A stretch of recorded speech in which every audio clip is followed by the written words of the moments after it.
Exercise 5.2 का question number 9 है। इसको सॉल्व करते हैं। दिया हुआ है यदि किसी एपी का तीसरा पद 4 है और 9वां पद -8 है तो इसका कौन सा पद शून्य होगा। तो सबसे पहले पद वाला जो क्वेश्चन आ रहा है तो इसमें तो सूत्र यही लगेगा, ए एन बराबर हो जाएगा a plus n minus 1 into d. अब दिया कौन कौन सा पद है तो A3 दिया हुआ है हमको, ए तीसरा पद, तो ये तीसरा पद हो गया बराबर 4। और दूसरा क्या दिया हुआ है हमको, A9वां पद दिया हुआ है तो A9 बराबर हो जाएगा -8। अब इसके लिए सूत्र लगाएंगे, A3 बराबर हो जाएगा A plus n minus 1 into d. तो ये 3 हमको कितना दिया हुआ है 4, बराबर ही हो जाएगा A और प्लस में हो जाएगा ये 3 माइनस 1 गुने डी, तो ये हो जाएगा 4 और A 3 में से 1 गया 2 और 2D के साथ गुना होगा तो 2D हो जाएगा। इसको सीधा करके लिख लेंगे तो ये हो जाएगा A प्लस 2D बराबर में हो जाएगा 4। इसको समीकरण 1 दे देंगे।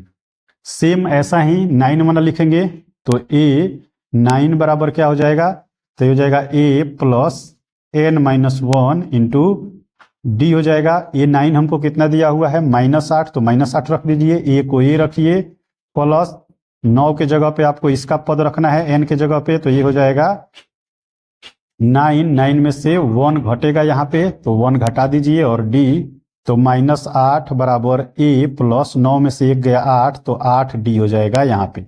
इसको सीधा करके लिख लीजिए तो A प्लस 8D बराबर हो गया -8। इसको समीकरण 2 दे दीजिए। अब हमको क्या करना है कि इस समीकरण में से इस समीकरण को घटा देना है। विलोपन विधि से इसको हल करेंगे हम। देखिए तो हम लिखेंगे समीकरण 2 से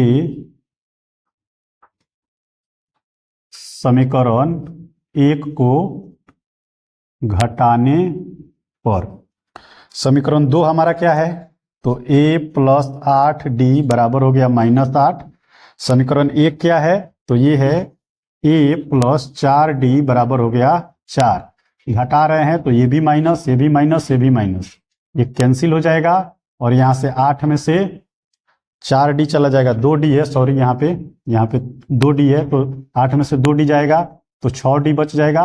और यहाँ पे ये माइनस में 4 है और माइनस में तो माइनस में 12 हो जाएगा।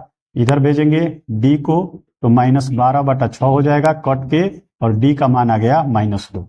अब इसको समीकरण 1 में रख दीजिए। D का मान समीकरण 1 में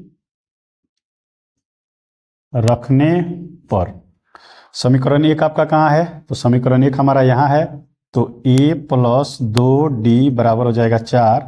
A प्लस 2 गुने D का मान हमारा -2 है तो -2 बराबर 4, तो A प्लस ये गुना होके क्या हो जाएगा -4 और यहाँ पे और इधर हो गया 4। इसको इधर भेजेंगे तो A बराबर हो जाएगा 4 + 4, तो A का जो मान है ये हो गया 8। अब ये माइनस गया इधर जाके प्लस हो गया तो 4 + 4 8 हो गया। A का मान हमको मिल गया, D का मान हमको मिल गया। तो पूछ रहा है कि कौन सा पद शून्य होगा, तो हमें नहीं पता है कि कौन सा पद शून्य होगा। उसके लिए हम क्या करेंगे, उस पद को ले लेंगे an और an का मान जो है हमें 0 दे दिया है। ठीक है, अब इसके हिसाब से जाएंगे, जब इधर हम सूत्र लगाएंगे an के मान पे तो कौन सा पद होगा तो हमें नहीं पता है।